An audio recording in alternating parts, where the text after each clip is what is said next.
আসসালামু আলাইকুম। সমকাল আজকে একটা চমৎকার রিপোর্ট প্রকাশ করেছে। বেনজিরের ৭ জেলায় স্থাবর অস্থাবর সম্পদের তথ্য। নানান তথ্য প্রতিদিন আসছে। আরেকটি ইন্টারেস্টিং যে সেই স্বাস্থ্যের এক আ কি বলে নটরাজ, তার নাম হচ্ছে মিঠু। তার সঙ্গে বেনজির আহমেদের একটি সংযোগের তথ্য সামনে এসছে। নীলফামারীতে জুট মিল ও পোল্ট্রি ফার্ম ঠিকাদার মিঠুর জমি দখলকাণ্ডে হেলিকপ্টারে উড়ে যান বেনজির। অর্থাৎ মিঠু জমি দখল করবে, আর সেটি ত্বরান্বিত করার জন্য হেলিকপ্টারে উড়ে আসেন বেনজির সেই এলাকায়। সেই কাহিনীটি প্রকাশ করেছেন। এখানে শুরু করা হয়েছে এইভাবে যে এক জীবনে মানুষের বসবাসের জন্য খুব বেশি জায়গা জমি বা ফ্ল্যাটের দরকার নেই। পরিবার পরিজন নিয়ে শান্তিতে বসবাসের জন্য যেটুকু প্রয়োজন তাই আপনারা করবেন। পুলিশের মহাপরিদর্শক থাকাকালে বাহিনীর নবীন সদস্যদের উদ্দেশ্যে এভাবেই বলতেন বেনজির আহমেদ। অবসরে যাওয়ার পর তার নিজের ও পরিবারের সদস্যদের শত শত বিঘা জমি এবং বিপুল সম্পদের তথ্য বেরিয়ে আসছে। এসব সম্পদের বেশ কিছু তিনি করেছেন পুলিশের শীর্ষ পদে থাকাকালে। দেশের অন্তত ৭ জেলায় বেনজির পরিবারের জমি থাকার তথ্য পাওয়া যাচ্ছে।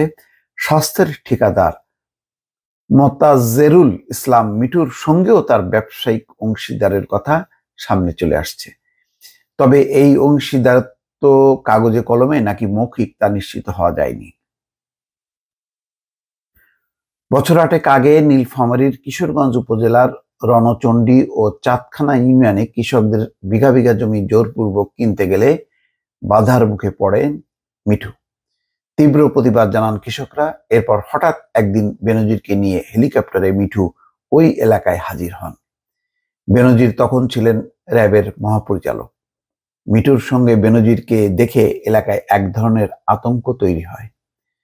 পরে প্রতিবাদ কর্মসূচি থেকে নিজেদেরকে সরিয়ে আনেন কৃষকরা। তখন নামমাত্র দামে কৃষকের জমি কিনে সীমানা প্রাচীর দেন মিঠু। দুর্নীতি দমন কমিশনের আবেদনে আদালত বেনজিরের সম্পদ জব্দের আদেশ দেওয়ার পর পুরনো সেই ঘটনা সম্পর্কে এখন অনেকে মুখ খুলছেন। খোঁজ নিয়ে জানা যায় রণচণ্ডী ও চাঁদখানার সেই জায়গায় মিঠুর পোল্ট্রি খামার ও ভুট্টা বেচাকেনার ব্যবসা চলছে। এসব দেখভাল করছেন তার ছোট ভাই মানিক হাজি। এলাকার অনেকে জানান মিঠুর এই ব্যবসার অংশীদার বেনজির।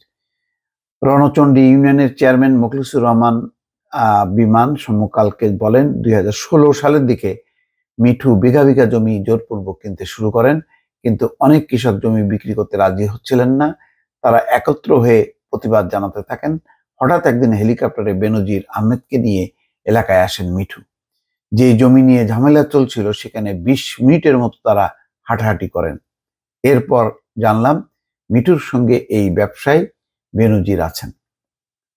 লোকজন তখন কিছুটা ভয় পেতে শুরু করে।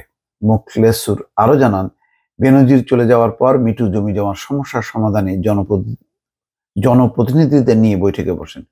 বৈঠকে তৎকালীন উপজেলা চেয়ারম্যান, ইউপি চেয়ারম্যান, প্রশাসনের লোকজন ছিলেন।